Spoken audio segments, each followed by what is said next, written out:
Yeah, we are live now. We can begin. Hello everyone, myself Dr. Sudha welcome you all on the behalf of Shalina Healthcare Dubai. Today I would like to welcome you all to this webinar where Dr. Abhay Bhave. Next. Very briefly about the corporate profile of Shalina Healthcare. Shalina Healthcare is one of the largest pharmaceutical companies in sub-Saharan Africa. For the last 35 years, Shalina Healthcare has made it their mission in making quality healthcare products affordable and available across Africa. They achieve this by manufacturing in their WHO approved facility. As a part of social responsibility, Shalina Healthcare has been offering a variety of healthcare services such as antenatal camps, MDC, deworming camps. Next. This session is a part of Shalina's webinar series under the initiative of SPEED, that is, Shalina Professional Engagement and Education. Next. With this, let me welcome our speaker, Dr. Abhay Bhave, who is going to share his thoughts and guide us on the critical reviews of strategies to prevent and control iron deficiency anemia. Next, Dr. Abhay Bhave. Dr. Abhay Bhave is attached to the Department of Hematology in Lilavati Hospital and Research Center in Mumbai and Global Hospitals Parel, Mumbai. His scientific contributions and recognitions has fellowship in hematology CMC Vellore, fellowship in hematology Royal College of Australasia FRCPA, member of ICMR Task Force for National Guidelines, member of National Guidelines for Deep Venous Thrombosis, member for newer anticoagulant guidelines, member for guidelines on pulmonary embolism, hematology section editor, the Indian practitioner, council member for the Marrow Donor Registry of India, award by Dr. B.R. Ramasubramaniam from IMA in 2016 and 17, and several national and international publications. We welcome you, sir. Uh, Next. So I request all the viewers, if you have any questions, please feel free to post them in a box provided. We'll take up few of them for discussion in question and answer section. Over to you, sir. Thank you very much, Dr. Sudha. We request. Can you hear me? Yes, sir. Thank you very much, Dr. Sudha, Tejas, and Dr. Rahul. And I thank Shalina Healthcare for this opportunity to speak about iron deficiency anemia, its strategies, and how to prevent and control it. Towards that, I would thank DocMode, who's made it possible for us to be on a virtual platform. And I'm going to share my slides.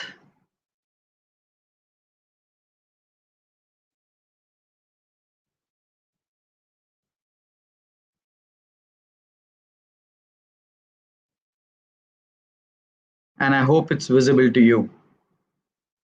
Yes, doctor, it is visible. We can begin the session. Thank you very much. So today we're going to discuss on critical review of strategies to prevent and control iron deficiency anemia. Anemia is a state in which there is a decreased production of RBCs or a decreased concentration of hemoglobin in the red cells, resulting in a decreased oxygen carrying capacity. We should understand that it is only hemoglobin that can carry oxygen in the blood.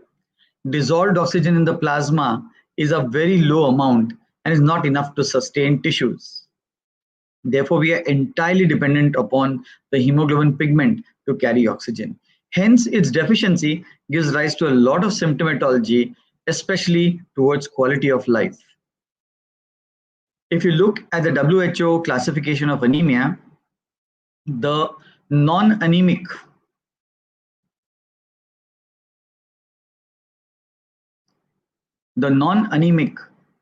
column shows that the hemoglobin for normal people or persons varies as per the age of the patient and including in a female at the time of pregnancy. On an average, in the adult woman, the hemoglobin is between 12 and 16. For an adult male, it is between 14 and 18. The reason for this difference in hemoglobin possibly is because that there is a difference in the muscular structure, and that's why it is necessary for the male to have a slightly higher hemoglobin than the female in order to take care of this musculature. As we go towards anemia, we divide anemia into three: mild, moderate, and severe. The mild is when the hemoglobin is below normal, but it is still above, some say 10.5, some say 11. Moderate is when it starts dropping below 10, especially towards 7. And severe generally is when it is less than 7, although in cardiac conditions we consider 8 as a cutoff. Therefore, the definitions and classifications of anemia will vary based on the age of the patient, physiological state of pregnancy, or whether they are underlying comorbidities and how to correct them. The objectives which I thought I would bring out in this session would be to discuss what's the burden of anemia globally, and to look at the physiology of iron metabolism so that we can understand its pathophysiology and therefore treatment. To look at the symptoms, implications, and causes of iron deficiency anemia. And importantly, how we can prevent iron deficiency anemia and pick up something called NAID, non-anemic iron deficiency. Before anemia sets in, we should pick up iron deficiency so that the patient does not become anemic. Then we'll go on to how to diagnose iron deficiency anemia, look at its stages, and what is this differential diagnosis so that we don't miss out on other events in the patient. We look at how to manage these patients in terms of therapy, including certain newer concepts. And of course, we'll end by concluding my thinking process and would be happy to take your questions. So I wish all of you a good afternoon, and I hope we have a good session up ahead. So in terms of burden of anemia, if you look at not only India, but the global scenario is that anemia is a global public health problem. According to WHO, 2 billion population of patients, of people are affected worldwide. And if you see the prevalence of anemia in the table that has been shown to you, you name the age group, right from below 5 years to the elderly above 60, the incidence of anemia is at least 1/3 and above, 30% and above, which means a sizable population of the global population is affected by anemia, which is a bit of a crying shame because it is such a highly preventable disorder and we should have been able to overcome it now. So while we've gone to Mars and have come back, we are still grappling with anemia, especially iron deficiency anemia. So the African continent and the Indian continent, especially the South Asian continent, we have a lot of similarity in terms of our disease processes. You also have iron deficiency, so do we. You also have sickle, so do we. And therefore, a lot of anemic causes are common between the African countries and with the Indian subcontinent. Southeast Asia accounts for the largest number of anemia cases. In Asia, the anemia, irrespective of the severity, is the second leading cause of maternal death, accounting for 12.8%, independent of deaths due to postpartum hemorrhage.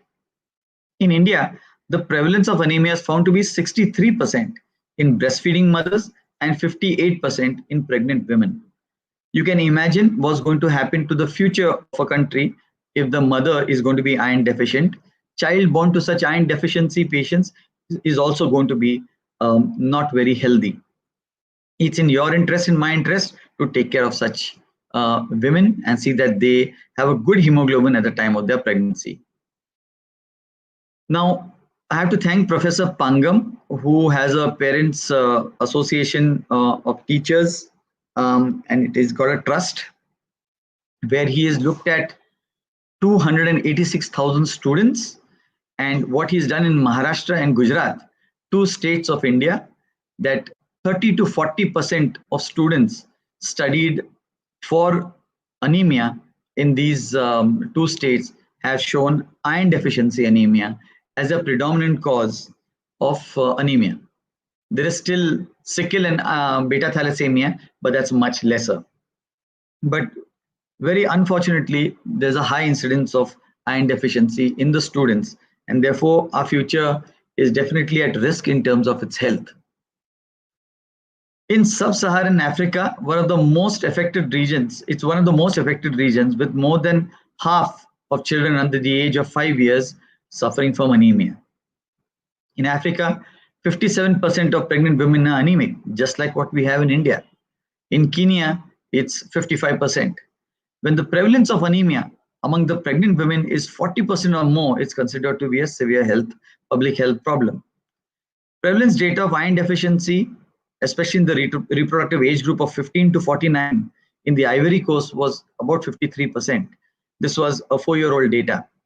And amongst the pregnant women, it was much higher at almost 60%, with a large number of children below the age of 5 suffering from anemia. I think with these two slides, I've possibly been able to impress upon you why we are doing this discussion, this webinar, because this is a healthcare issue and we have to tackle it by catching the bull by its horns. Now, both you and I have this problem of iron deficiency for several reasons. Maybe our diets are low in heme-containing iron, especially many of us in India are vegans or vegetarians, and therefore not many are meat eaters. Now, meat tends to have a heme type of iron, which is much better absorbed. Our diets tend to have high phytates, oxalates, and saponins because we tend to have whole grain, legumes, nuts, and green leafy vegetables, just like you all do. You must remember that these contain good amount of these phytates, oxalates, and saponins, which can actually interfere with the absorption of iron. And that could be one of the reasons why we don't have enough iron in our body. A diet low in iron plus other agents which prevent iron absorption. Our countries also suffer from a higher level of malaria, gut-related or intestinal-related infectious diseases, and we also have a frequent reproductive cycling, and therefore our younger women with multiparastate tend to have pregnancies happening very fast, and they don't have enough time for the body to set that hemoglobin right. So I think we've got a lot of reasons for iron deficiency between our countries, and we'll have to look at it more closely in order to overcome it, and that would be the best form of prevention of iron deficiency. I'm now going to take you through the physiology of iron metabolism and storage. You'll see that when food enters into the gut, this is the lining of the gut, and this is into the bloodstream. When food enters into the blood, into the gut, we've got two types of foods that come into the gut, which we eat. One is a heme iron, I said it is meat, and one is a non-heme iron, which is the vegetarian or the vegan diet. Remember, when we have heme iron, that absorption goes through something called as a heme transporter, which is an exclusive transporter for this heme iron. And therefore, its absorption is very rapid to go into the intestinal cell, into the cell. This is the mucosa of the cell, which is the intestinal cell. On the other hand, non-heme iron would have to be converted from its ferric to the ferrous state, and then it would have to be absorbed through a separate pathway, that is the DMT1. And then it has to come into the mucosal cell. Irrespective whether the cell is coming through the heme transporter or through DMT1 or sometimes through the DCB, once it comes inside, it has the following fate. Either it remains in the mucosa as ferritin because there is excess iron being absorbed, or if there is a need for iron in the blood circulation, this iron gets absorbed through the ferroportin channel or ferroportin 1 channel into the bloodstream, from where it gets converted from ferrous to ferric form and is transported with the help of transferrin to either the blood, that is the bone marrow, where the bone marrow uses it for the erythroid production, which forms the red cells, or it may go to the liver, where it is stored as ferritin or storage iron. Now, in this process of absorption of heme or non-heme, into the mucosa, then through the ferroportin into the blood, either through the marrow or to the liver. There is a control. So we have a negative inhibition. Otherwise, we will keep absorbing all the iron which comes through the diet, and we'll end up having a large amount of iron going into the blood, causing hemochromatosis. That means excess iron deposition in the liver, in the bone marrow, which is dangerous for our body. We have two steps. One, if there is excess amount of iron in the blood, ferroportin closes down, so this iron does not go into the blood but gets stored as mucosal ferritin. It remains in that cell, and when there is intestinal shedding, then that mucosal ferritin is shed out along with the epithelial cells into the gut to come out in the form of along with the stools. The second rate limiting step is hepcidin. Now you must remember that in pregnancy and inflammation, hepcidin can be excessively expressed in the blood.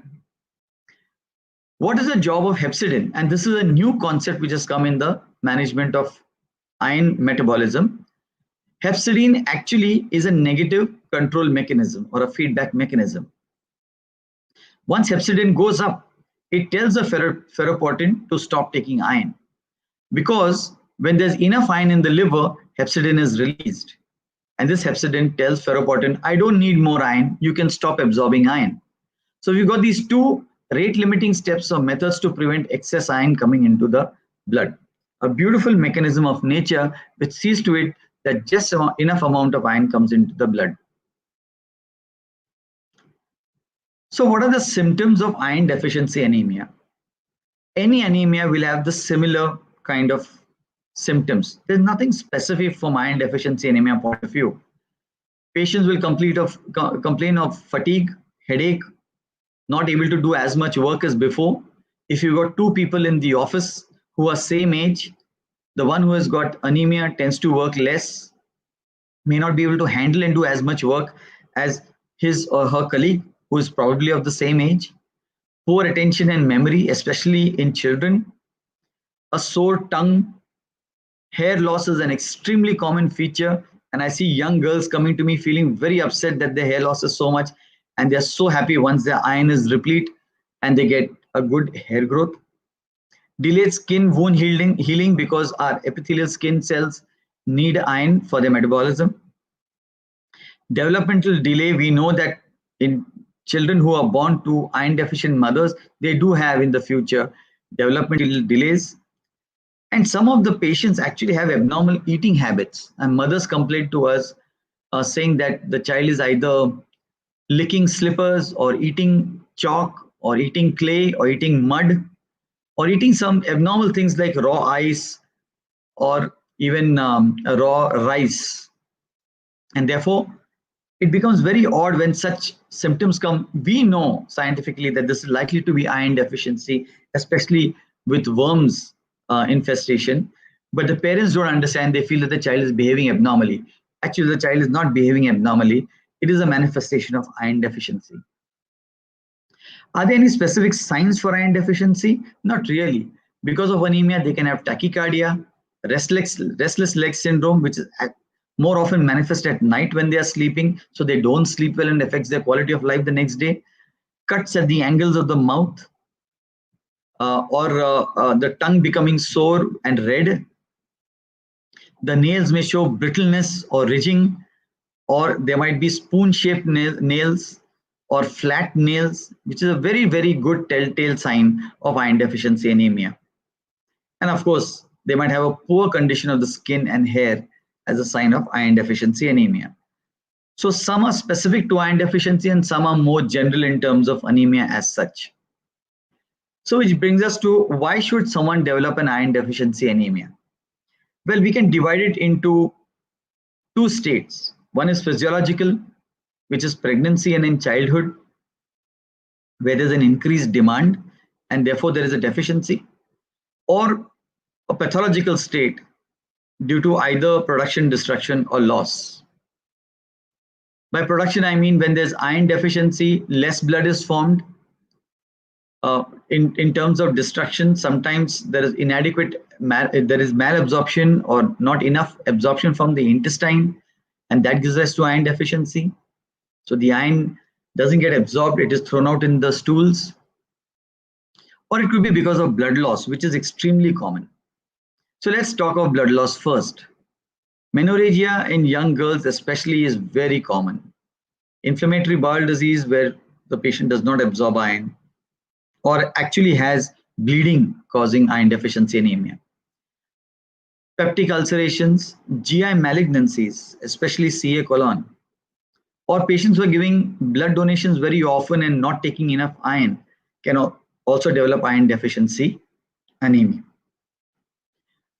The other cause of iron deficiency can be that basically we are poor intakers of iron-rich diet, and specifically vegetarian and vegan diets, which are devoid of meat or poultry products, especially egg, may suffer from iron deficiency.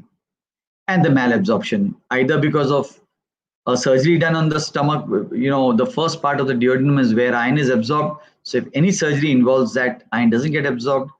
H. pylori infection, gastritis or acidity, as we say, antacid use, which prevents the iron from being adequately metabolized. A high caffeine consumption, which is very common, interferes with the iron absorption, and presence of diseases such as celiac disease or Crohn's disease or inflammatory bowel disease, which can interfere with absorption and cause bleeding. And of course, parasitic infection, that is worm infestations, which are known to eat up the iron source inside and prevent iron from being formed, and you get iron deficiency. So there are many reasons for iron deficiency anemia, and basically from a history, we are able to discern whether the patient is taking intake of iron-rich diet adequately or not. Is there a history of blood loss? Or does this patient have any surgical event which may have contributed to the iron deficiency? So from basic history taking, most of these causes can be ascertained or looked at in more detail. Why should we bother about iron deficiency? How does it impact us? What is its implications? Well, when there's anemia of whatever kind, especially iron deficiency, there is a reduced physical development with a decreased work output and work capacity. There is impaired sexual and reproductive development with irregular menstruation, low hemoglobin contents in the pre-pregnancy young women, and as a result of which we get low birth weight babies and preterm deliveries if there is severe anemia, especially of the iron deficiency variety. It also affects the mentation. It reduces cognitive development, thereby our concentration reduces, our perception reduces, and we have poor learning ability, and that's why we don't do as well, especially in children in school, and they're considered to be not as bright. But give them iron therapy and many of them may actually show an improvement. But I must warn you that sometimes the implication of iron deficiency may be like an iceberg effect. You might think that it's a simple iron deficiency, let's give iron and the patient is going to be fine, and sometimes there's something lurking below. It could be a cancerous lesion in the intestine, like a carcinoma of the colon or of the stomach or of any part of the small intestine. It could be multiple telangiectasias, which are causing multiple bleeds. It could be chronic polyps, which are bleeding. It could be inflammatory disorders in the bowel, inflammatory bowel disease, that is. Or it could be even things like celiac disease or Crohn's disease, where there's malabsorption, and therefore you may have to give them a gluten-free diet. So while iron deficiency sounds as a simple replacement of iron will take care of everything, truly it's not. You need to go into details. So the causes of iron deficiency can vary from a simple to a complex issue. And I've had patients where I've diagnosed malignancies in the gut by just doing endoscopies for these patients. So to me, iron deficiency anemia remains as an event. It's never a diagnosis. So my fellows and my residents will not write iron deficiency anemia in the diagnosis. The diagnosis or the etiology is what is the cause of that event. Is it nutritional? Is it GI blood loss? Is it malabsorption? Is it an underlying malignancy? That's the diagnosis for that iron deficiency, and that's how I look at iron deficiency anemia. What about implications of anemia in a physiological state like pregnancy? You will see these 4 columns and the multiple rows. You name the the event in the young woman's life, whether it is before pregnancy, during pregnancy, after the delivery, or in terms of its fetal outcome, everywhere the implication of anemia is wide. It can cause multiple issues in the patient, leading to a lot of problems in the mother as well as in the fetus. And sometimes it is associated, as I discussed earlier, with about 20% of patients having maternal mortality related to severe anemia, especially when there is postpartum hemorrhage, because they don't have a backup of hemoglobin when they bleed postpartum.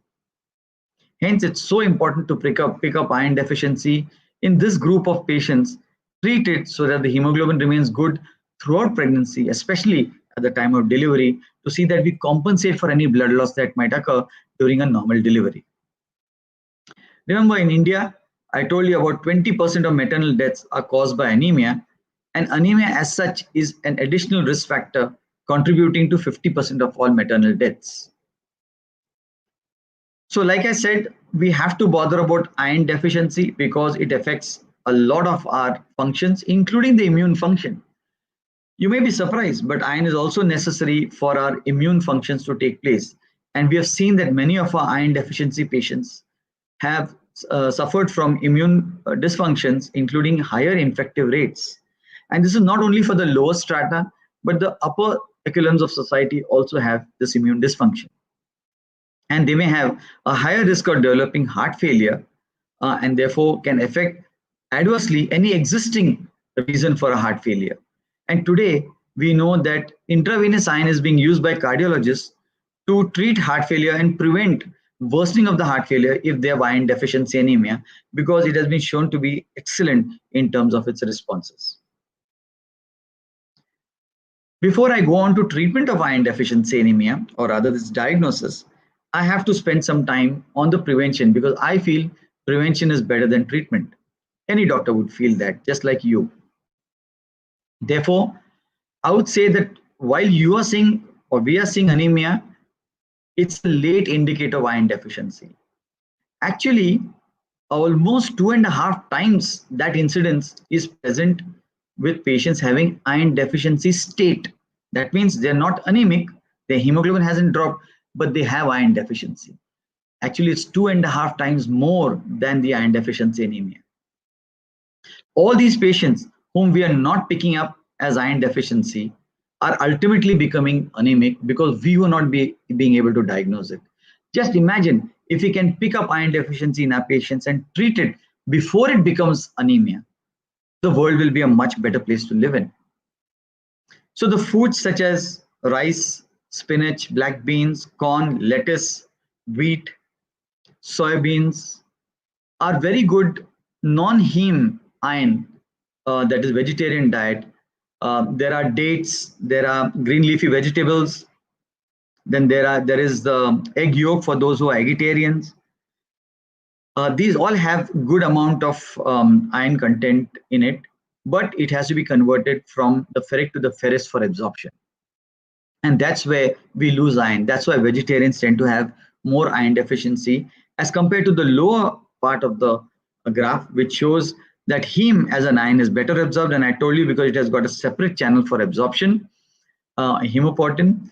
So any type of red meat, or even white meat for that matter, fish, shellfish, can have good amount of available heme iron for absorption.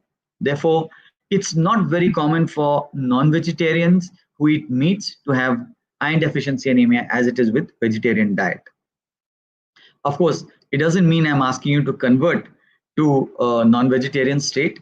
The vegetarians also can absorb iron, but they just need to have a much more richer iron to overcome these issues.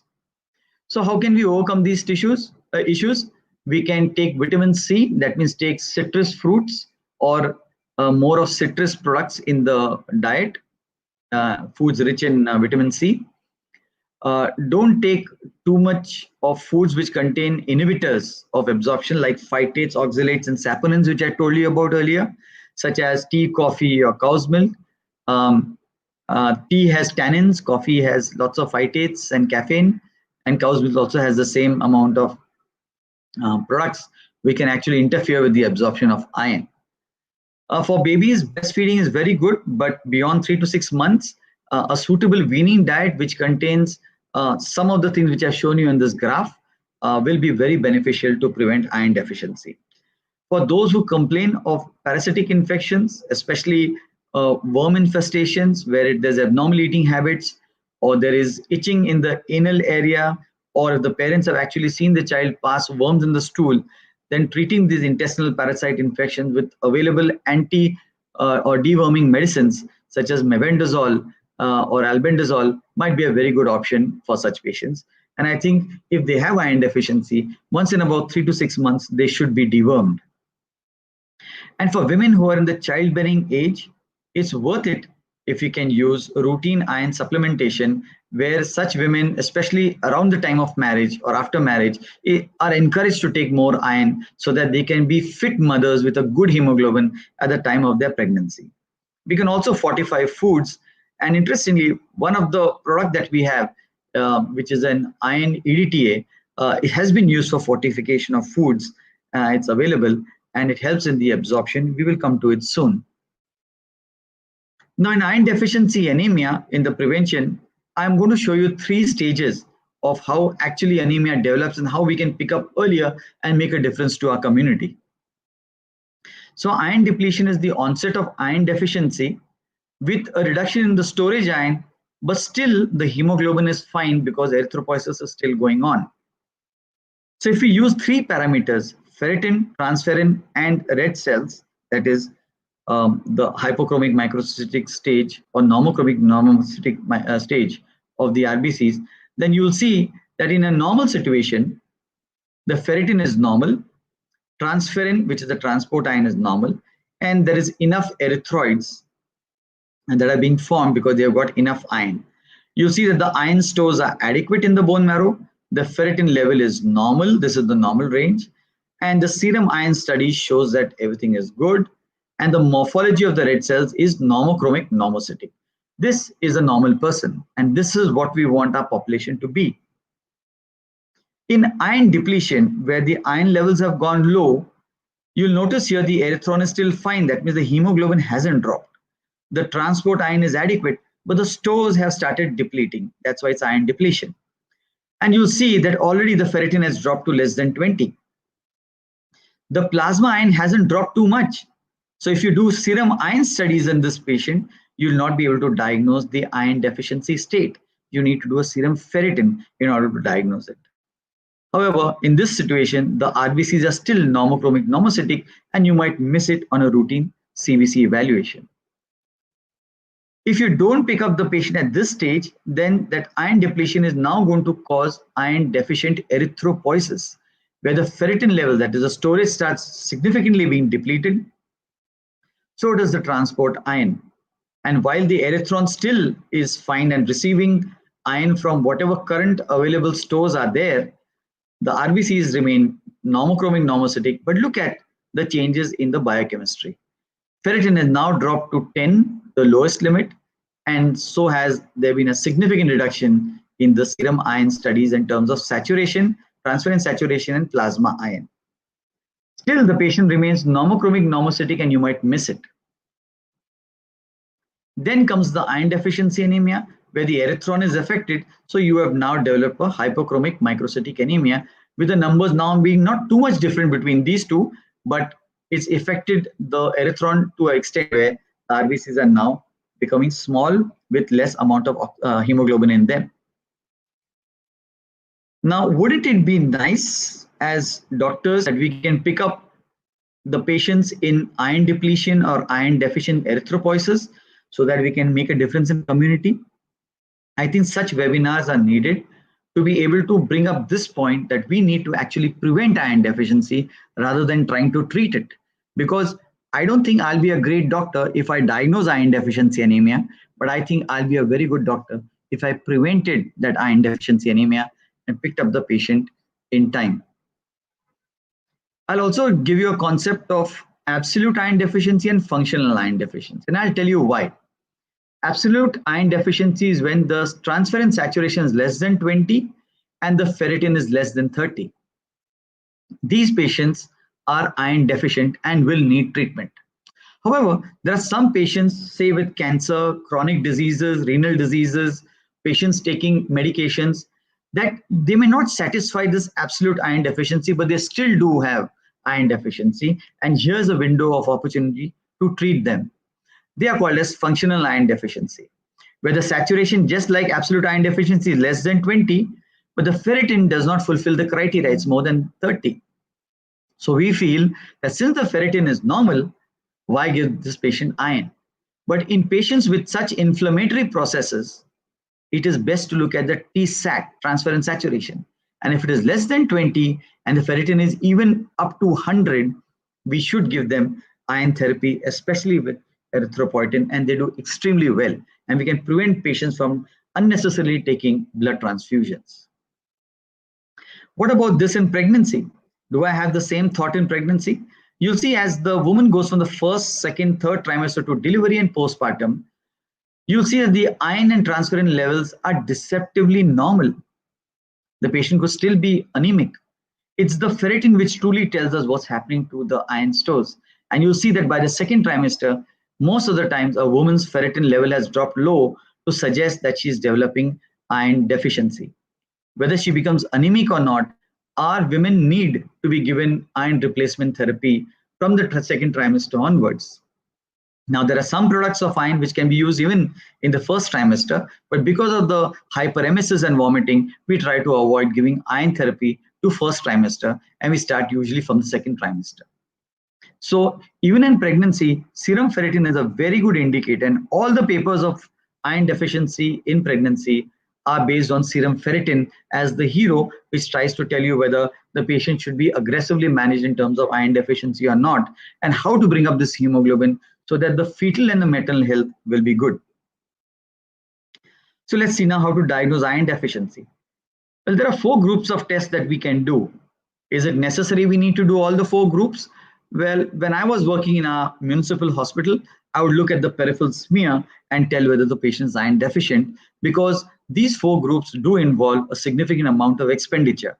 And many of our patients cannot handle that kind of cost. So looking at a well-stained peripheral smear under the microscope, for me as a hematologist, makes a huge impact in my management, and I can straight away tell whether this is iron deficiency or not.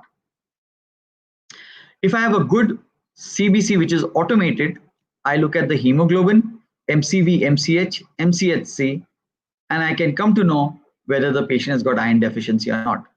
A low hemoglobin, a low hemoglobin, a low RBC count, a low MCV, a low MCH, and low MCHC automatically tells me, when all the 5 values are low, it automatically tells me this patient is iron deficiency.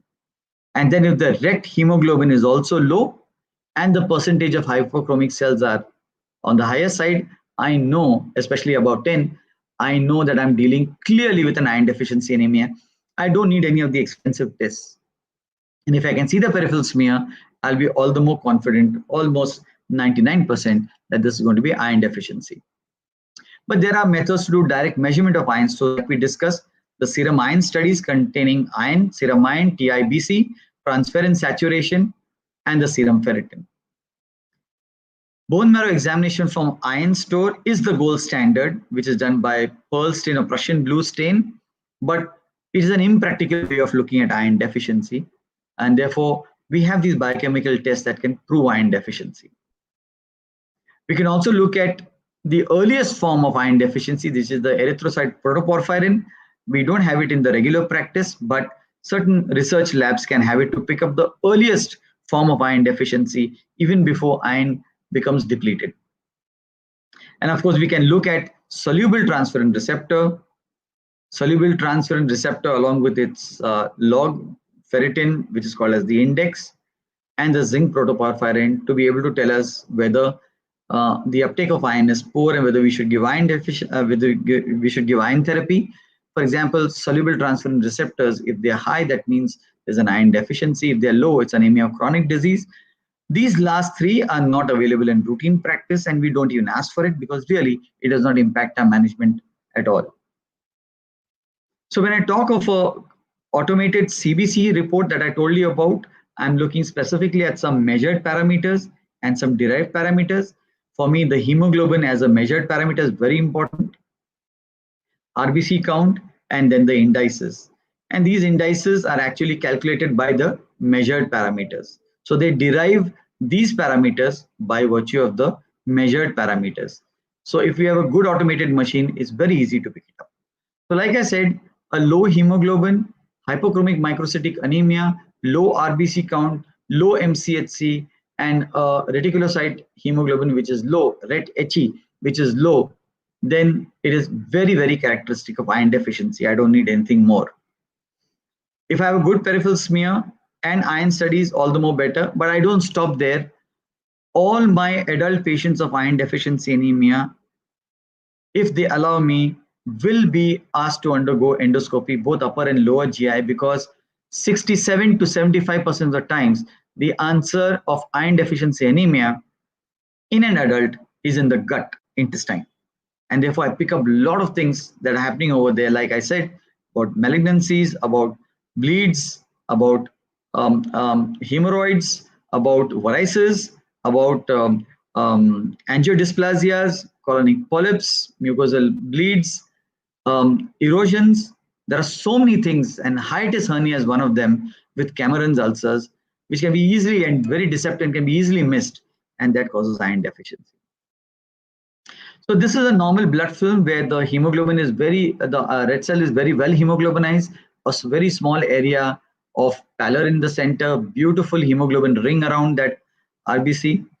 But for me, a peripheral smear which shows such depleted, huge, a very thin rim, suggesting that most of the cell is pale, indicates that this is iron deficiency anemia. Really, I don't need anything more than an automated CBC and a smear to diagnose iron deficiency. However, if the hypochromic microcytic cells have nucleated red cells on the peripheral smear, I know I'm dealing with a beta thalassemia major. And if I have got spots like this, Howell-Jolly bodies with larger cells, then I know that I'm not only dealing with iron deficiency, but there might be an underlying B12 deficiency, which combined is called as nutritional anemia, which is also extremely common in our population. So giving them only iron may not be beneficial. Giving them iron and vitamin B12 is the way to go. So what's the differential diagnosis for a hypochromic microcytic anemia? I said that iron deficiency anemia is the one which is most common in the global community. But anemia of chronic disease or inflammation such as renal disease, autoimmune diseases, or anywhere there's inflammation such as rheumatoid arthritis or any other arthropathy can also have a hypochromic microcytic anemia. So does the hemoglobinopathy, that is beta thalassemia and alpha thalassemia. And so does sideroblastic anemia. Lead intoxication is not as common now, but sometimes due to excess intake of lead through food or some such products, we are able to, which we can elicit on history, we can know that, and there's a very specific finding on the peripheral smear of something called as basophilic stippling. That's why I like to see my slides. By seeing the slides, you can tell whether there is a chance of lead intoxication in these patients. So this is the differential diagnosis. The last two, easy to diagnose, lead intoxication through history and peripheral smear. Sideroblastic anemia, there are two types of red cells, one which is normal and one which is hypomicro, also can be diagnosed but needs a marrow. But these two fortunately are not common. So we have to actually look at differential diagnosis between iron deficiency, inflammation, and hemoglobinopathy. Let me take you through it. These are the three differentials that we have in our mind. Look at straight the last three rows. If the transferrin saturation is low, you're dealing either, or the ferritin is low, you're either dealing with iron deficiency anemia or anemia of chronic disease. The way to differentiate is look at the ferritin. In anemia of chronic disease, the ferritin will be high. Okay, so this ferritin is the best way to differentiate between anemia, which is iron deficiency, versus anemia of chronic disease. The thalassemias will have normal iron studies, including ferritin. Therefore, they'll not be part of the differential in this case. However, if you start looking at the MCV, MCHC, all three will have low values. Therefore, thalassemia will have to now be diagnosed by doing something called as hemoglobin electrophoresis. So to differentiate between the three, if you have a low ferritin, iron deficiency is sorted. If you have a raised ferritin with a low hemoglobin, anemia of chronic disease, and if you have everything normal but a hemoglobin electrophoresis showing a raised A2, it's beta thalassemia. If it's normal, think of alpha thalassemia, which also can be there in your population and in my population. To look at it another way, if the MCH, we spoke in this about the mean corpuscular volume, let's look at MCH. If the MCH is more than 27, but the ferritin is low, this is iron deficiency. If the MCH is more than 27, ferritin is normal, think of alpha thalassemia if the hemoglobin electrophoresis is normal. Likewise, if the MCH is less than 27 and if there is no thalassemic trait, then the possibility of this being a rare carrier for alpha thalassemia or another type of hemoglobinopathy exists, such as sickle cell.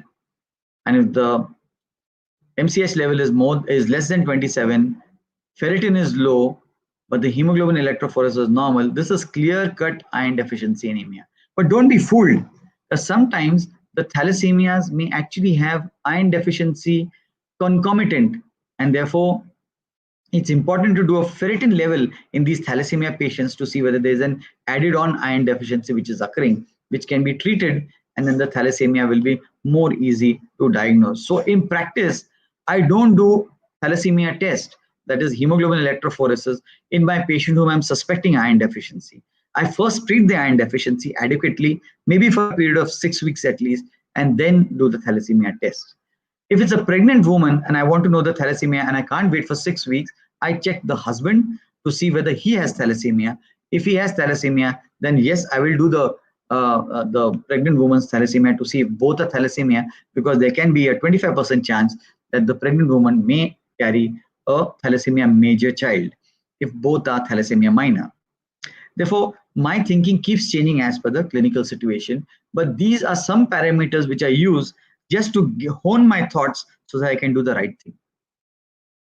Coming to the second last issue, and that is therapeutic options. Our aim is to restore the red cell indices to normal, replace the iron stores so that our future generations of RBCs will be replete in terms of iron, and identify and treat any underlying cause. Like I said, sometimes the cause is something else and what's coming forward is iron deficiency. It's like saying that there is smoke. People are trying to remove the smoke from the windows and the doors, but they are not putting out the fire.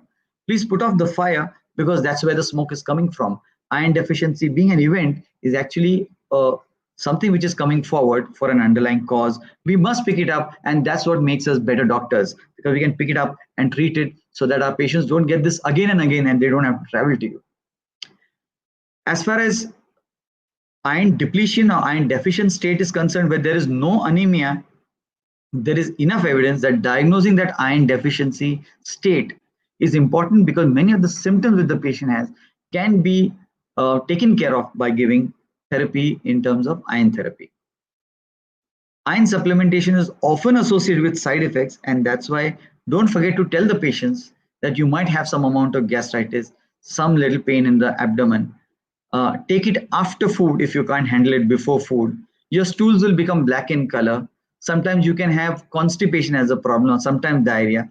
If you counsel them, they know that, okay, this happens, the doctor has told us, it lasts for a few days and then the body gets used to it and then they take it. Otherwise, we have to leave the oral iron supplementation, either because they are not compliant or they're getting these side effects, so they don't want to take it. And we have to go to intravenous iron, which is very expensive for both our populations. Or we have to go to blood transfusion, because they come to us very late, not having taken this treatment, and then they land up in trouble. So to avoid expensive medications and to avoid blood transfusions, I would strongly urge that we counsel our patients about iron side effects so that they can take it. And all my patients take iron therapy after food. And I'm open to giving iron alternate day if they can't take it daily. And there's data that alternate day iron as less as 30 milligram is more than enough to take care of iron deficiency. I would rather that they remain compliant and take the oral iron rather than not take the oral iron. So I'm not strict. I say 30 milligrams at least of elemental iron alternate day should also do well. And I give them nutritional advice as we have discussed. So if you've got a patient with iron deficiency anemia, you treat the underlying cause and start the oral iron therapy. If they cannot tolerate it, go to intravenous iron. If they tolerate it well, then check their CBCs and see whether they're improving. If they're improving, see that they get at least 3 to 6 months of iron therapy. And then we can ask them to stop. If they're not improving, think of something else which is happening or compliance and see whether we need to go to intravenous iron. But whatever it is, whether they improve either by oral or by IV, don't forget the GI scopy. Don't forget that GI malabsorption could be one of the causes, and doing a biopsy, gastric, duodenal, or colonic biopsy might actually give you an answer, which may be the reason for the iron deficiency, and the patient will thank you. Look for hiatus hernia, angiodysplasias, AV malformations, telangiectasias, or underlying malignancies, and you'll be surprised that you might sometimes pick it up. I'm not saying it's very common, but I'm saying where we pick it up, we make a huge difference to the patient's life. And sometimes I've gone to the extent of even doing a capsule endoscopy when the upper and lower GI has been normal. A capsule endoscopy can pick up various lesions in the small intestine for which you know that there is no scopy, and capsule is the best endoscopy that we can have, and you'll be surprised at what all we pick up. So the approach to iron therapy, there are several salts available in the market, and I'm always asked which is the best iron. I say that the best iron is the iron that the patient can tolerate to take every single day or alternate day, whatever be the salt. As long as it is there, it's good. We've got sulfates, we've got fumarates, succinates, gluconates, sucrosomal iron, liposomal iron, and the EDTA iron. So we got many, and there are much more than this. So there are, I've forgotten about ascorbates. There are ascorbates are huge in the market. So we've got plenty of them. Anything which is 30 to 60 milligrams of iron should be enough in terms of therapy. The advantages of iron orally are it's inexpensive, it's taken from home, it's easily available, excellent bioavailability, but yes, they do have side effects which leads to non-compliance. So if we have a diet rich in proteins and vitamin C, then the amount of iron needed as therapy will be less. And this is a beautiful paper which was published in the Lancet seminar in 10 years ago. And they showed that those who had good iron intake, who were not malnourished, did very well with even lesser doses of iron, as that protein helps the absorption of iron. Now you do have the availability of sodium ferritate. This is the ferrous EDTA iron salt, which is available with you in the sub-Saharan region. And what is the big advantage of it is that not only does it have a good efficacy, but it has a very good tolerability. And that's where we win, because patients actually take the oral iron and get better. And irrespective which age group you want to look at, they do very well by about 1.5 to 2 gram increase in hemoglobin by about 3 weeks, which is excellent. And the side effects that we spoke of all these GI complaints, look at the incidence in this salt, it's extremely low. Therefore, the tolerability is so good.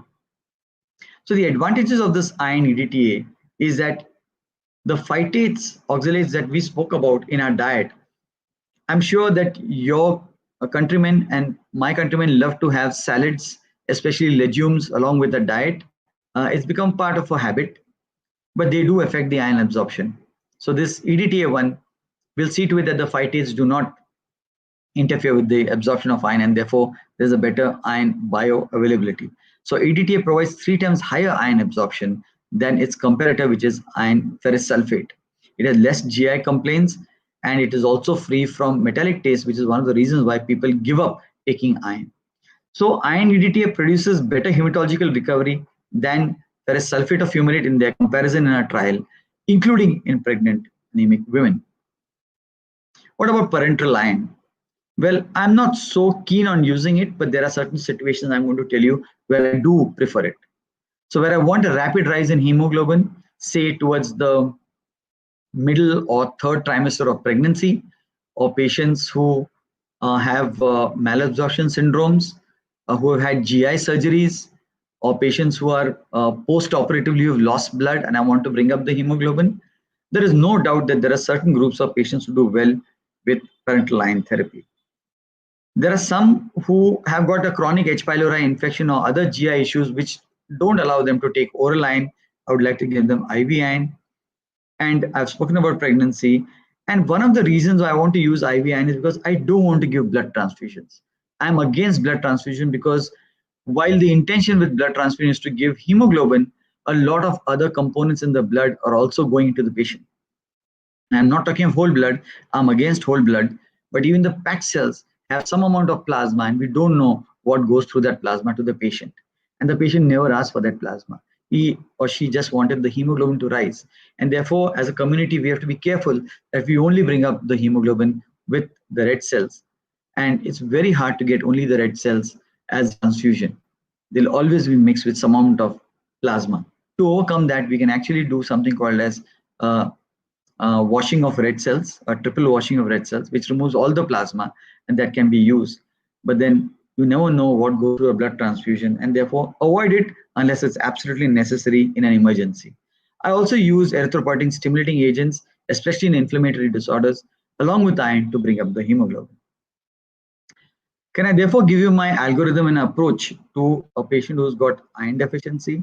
Suppose it's a hypochromic microcytic anemia on a CBC, look at the RBC count. If the RBC count is normal, think of thalassemia, especially beta, as it's more common, at least in our country, in India. If the RBC count is low, think of iron deficiency anemia. Then do a ferritin. If the ferritin is low, it confirms the iron deficiency. If the ferritin is low with hypochromic microcytic anemia, it confirms beta thalassemia. And you can do a hemoglobin electrophoresis for diagnosing beta thalassemia, where the A2 level is usually more than 3.5. If on the other hand, it's hypochromic microcytic anemia, but you can't do the ferritin because there's inflammation, do serum iron studies. If the T-sat is low and the ferritin is up to 100, it could still be iron deficiency in a patient with anemia of chronic disease, or what we call as a functional iron deficiency anemia. So I'm going to end by giving you my conclusions that iron deficiency is the most widespread and frequent nutritional disorder in the world. It affects a high proportion of children and women in developing countries and in the industrialized world. It is a preventable condition of the hemoglobin that can be taken care of by diet and supplemental iron, which are being ignored because we tend to have fat diets and fast foods which are not iron replete. Iron is essential for optimal cognitive function and physical performance as a critical constituent of many enzymes, and therefore its depletion can harm us. Therefore, iron deficiency at all levels, whether it is NAID, non-anemic iron deficiency, where there's no anemia but the patient is iron deficient, iron deficiency state, or iron deficiency anemia, all should be treated in order to improve the patient's quality of life and tissue function. Of course, this needs an appropriate diagnosis that we followed just now, and then therapy either orally or parenterally so as to see that the hemoglobin comes up. And we should try to find out what is the underlying cause for this iron deficiency, which may be the main reason that we are looking for to see that the patient's quality of life improves. At the same time, I also am against unnecessary iron therapy in the presence of normal stores, as side effects and excess iron can be harmful, and therefore an appropriate diagnosis confirming that is iron deficiencies is extremely important before giving iron therapy. Please do not give iron therapy just because the person is anemic, because there are other reasons that need evaluation. So I thank you very much for your attention, and I hand it back to Dr. Sudha, and I'm happy to take any questions that might come along. Yes, sir. Thank you, sir, for such educative, informative, and enlightening presentation. I'm Thank you. sure it was well appreciated from the audience side also, sir. So we have some questions. I'll just take them one by one. I'll just read it to you, sir. Sure. So the first question is, for which population routine screening of IDA is recommended? Well, the way it's so rampant, I think all sections of society will need to assess it, at least from a CBC and a peripheral smear point of view, to know what is the state of iron, whether it's iron deficiency or not.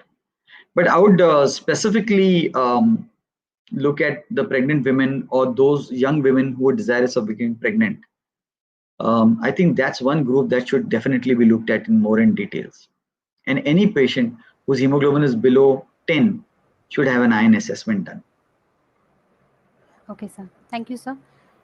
So the next question is, after how many days of oral iron therapy, rise in hemoglobin is noticed?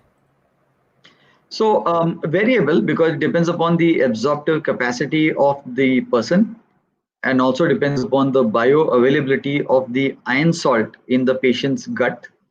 I would say that a rise of 1.5 gram at the end of 3 weeks is an excellent um, iron salt that the patient has taken.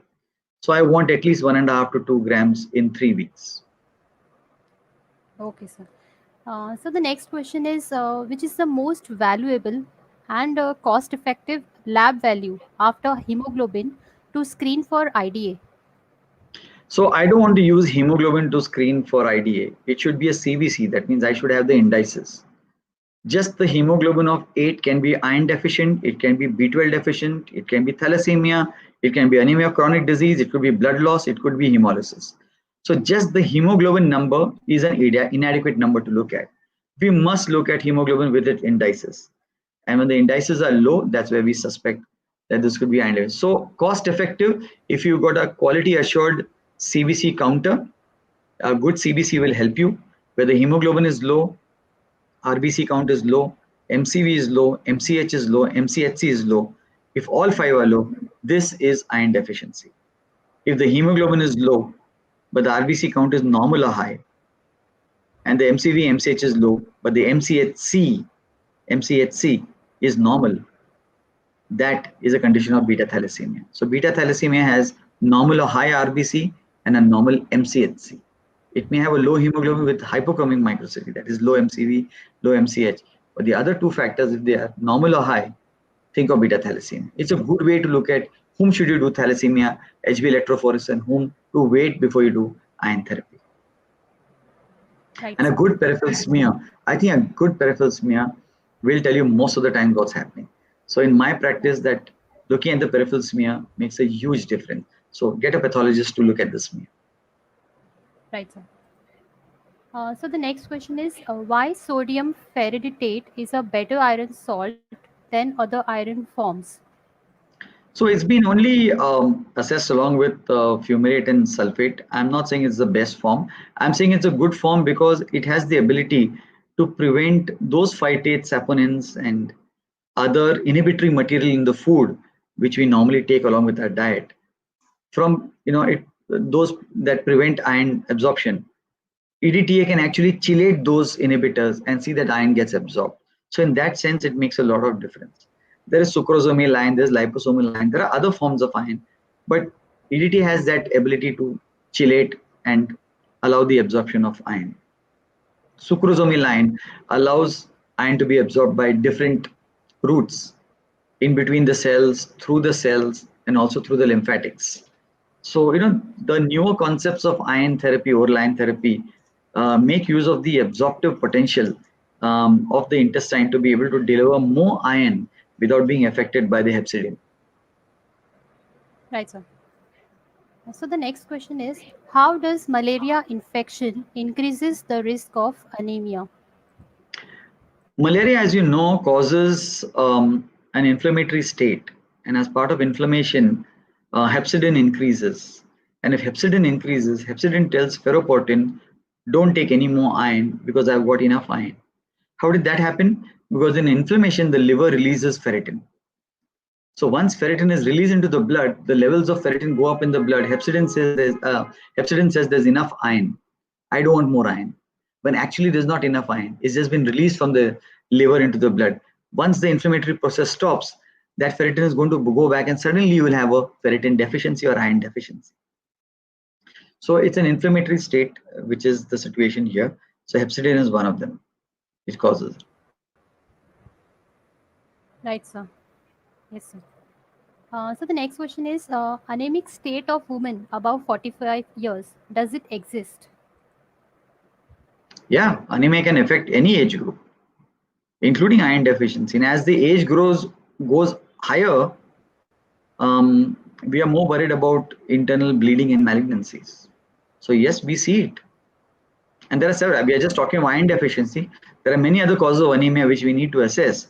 But as part of the analysis or the assessment of iron deficiency, we do rule out other reasons as we go along because we keep getting data, peripheral smear. So history, examination, peripheral smear, indices, and the additional tests. So we not only pick up iron deficiency, but we can pick up other causes. So we can differentiate and pick up. So at any age, iron deficiency anemia can occur. The older the age, be more careful and insist more on doing endoscopies. So the next question we move on is, what are the some of the challenges do you encounter during the management of iron deficiency, and how do you manage them? So one is the ability to diagnose. Sometimes patients don't want to do the test because it is expensive. Then I end up looking at the peripheral smear and the indices and treating them. Second challenge, I write oral iron for them and they don't take it because they get some side effects in spite of telling them. And they take it for a few days, they feel a little better. At the end of 1 month, they stop the therapy, saying that now I'm better. Why do I need it? They don't realize we need 3 to 6 months of therapy to improve the stores so that they don't have iron deficiency in the future. And the other people will keep coming back again and again. So I tell them, you're very good for my business, but I don't want this business. You coming back to me again and again is good for my business, but I don't want this. So get treated well, get well, and don't come back to me. That's the second challenge. The third challenge is when they come to me late in pregnancy. I have no choice but to use intravenous iron. The fourth challenge is when they come to me, they say that we want to take iron, but we cannot handle iron orally. We can't afford IV iron. And then what do I do? I've not used intramuscular iron for more than 15 years because it's very painful. It leaves a mark over there, can cause an infection there. So I've not used parenteral intramuscular iron for long. So here the challenge is to counsel them.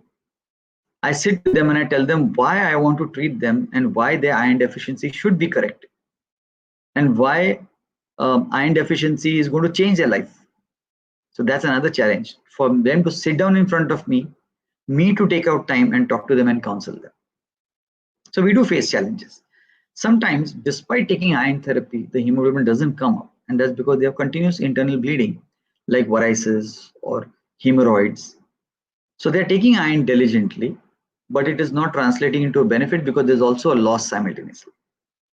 So that's also a challenge, and we have to prove that by doing the stool test, taking a history, and asking them to look down into the pot before they flush to see whether there's blood. You'll be surprised, not many people do it, but they have to be told to do it so that we know whether there's blood or not. They're a little bit embarrassed to do it, but then sometimes it helps us in our practice. Simple things, simple bedside things, simple history gives us a lot of information.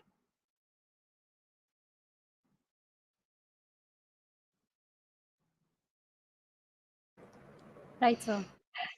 Very well explained, sir. So the next question we move on is, in the treatment of iron deficiency anemia, it is appropriate to use medicines containing iron. But a case where blood tonics or agents that do not contain iron are used, are there any Dr. Sudha, I have lost your voice in a few places. Yes, sir. You'll So have to can you hear me reframe now? that. I can hear you clearly now. Yes. Yes, sir. So I'll read the question again. Yes. In the Thanks. treatment of iron deficient anemia, it is appropriate to use medicines containing iron. But a case where blood tonics or agents that do not contain iron are used, are there any I think, Dr. Sudha, I've lost your voice again. But are you saying that all iron, all iron replacement therapy should contain iron in it? There's no doubt about that. Sometimes yes, the sir. iron pills have got folic acid, vitamin B12 along with it. Some of them have zinc preparations, some of them have other agents to help in the absorption.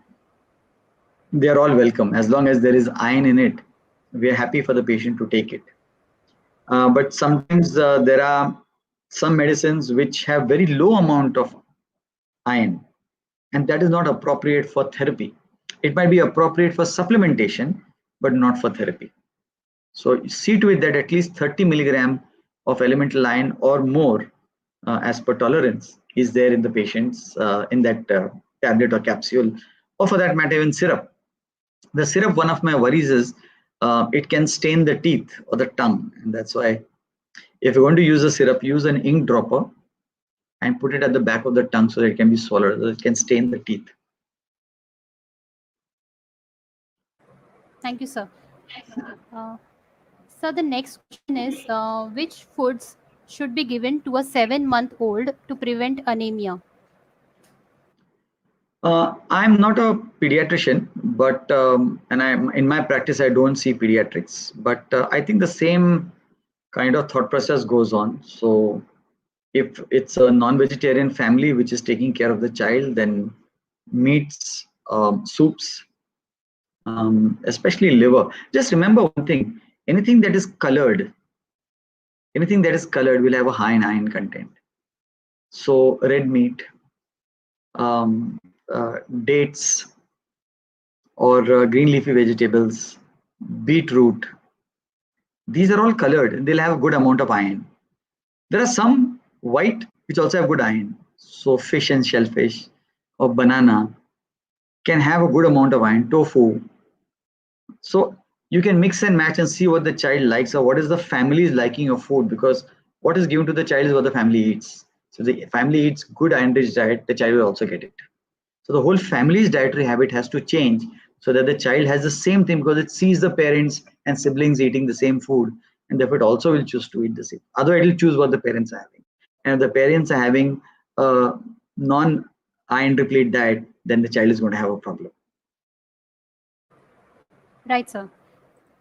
So the next question is, can blood group determine disease occurrences? In terms of iron deficiency, no, but it can have other implications for other diseases, including coagulation disorders and including infective causes, but not in iron deficiency. No. Right, sir. So one more question is, what is unexplained IDA and to what conditions it is linked to? Unexplained IDA. There are very few cases where we can't explain the iron deficiency. Most of the times, if you saw the causes which I told you and the way we approach iron deficiency, more often than not, we get the answer. There are very rare situations where everything comes normal and we can't pick it up. So we have to keep in mind congenital hypoferritinemia, where the ferritin levels are always low. They need continuous replacement of iron over a period of time. Look for GI blood losses. Sometimes they may not be apparent at one time. You'll be surprised that if you do an endoscopy once it's normal and someone else does it, there's a 50% chance of getting an answer. So, Scopy is so important. And if we put them through Scopy, then I think we will get an answer. So not getting an answer in iron deficiency is not very common. Right, sir. So the one more question is, what is IDA associated pica and how is it managed? Pica is just abnormal eating habits. Like I told you that there are, because of worm infestation, sometimes there is a situation where the child or even a young adult, an adolescent can eat abnormal things like raw rice or ice or clay, mud, chalk. And this tells that there is worm infestation, because of the presence of the worms in the intestine, it releases certain maybe it releases certain kind of toxins which make them have a craving for odd kind of food. I think the women will understand, because during pregnancy they crave for different kinds of food. What they did not like, they start liking. Since I'm not going to become pregnant, I don't know about that. But this is abnormal craving habit which comes in to many of these patients. Right, sir. So, just the last question that we have for today. How can we approach IDA in sickle cell disease patients? Oh, that's a great question. Sickle cell, like in the African countries, is prevalent, and it's quite significantly prevalent. In fact, after this webinar, I'm going to speak on sickle cell with our Indian webinar, and I'm going to speak on the newer changes, newer therapies in sickle cell disease. Yes, there's a lot of sickle cell in northeast of our country in India, as also seen in Africa. And picking up iron deficiency anemia and sickle cells, same principles. It's just that ferritin might sometimes be falsely normal because, as you know, sickle cell is a chronic inflammatory state, and therefore the ferritin may be falsely high. So serum iron studies where we look at transferrin saturation, if it's less than 20, is a very good indicator of a concomitant iron deficiency or a history of bleeding in these patients. And sickle cell, if it is homozygous or sickle cell trait, generally does not have a severe hypochromic microcytic anemia. So look at the indices. If you got a sickle cell which has got low indices, think of iron deficiency anemia. Prove it by a transferrin saturation of ferritin, and you will get the diagnosis of iron deficiency. Right, sir. So, with that question, we end the question answer session. And, sir, I would really like to thank on behalf of Shalina Healthcare team for this enlightening presentation. And I would also like to thank the audience for watching it and making this a quite interactive session.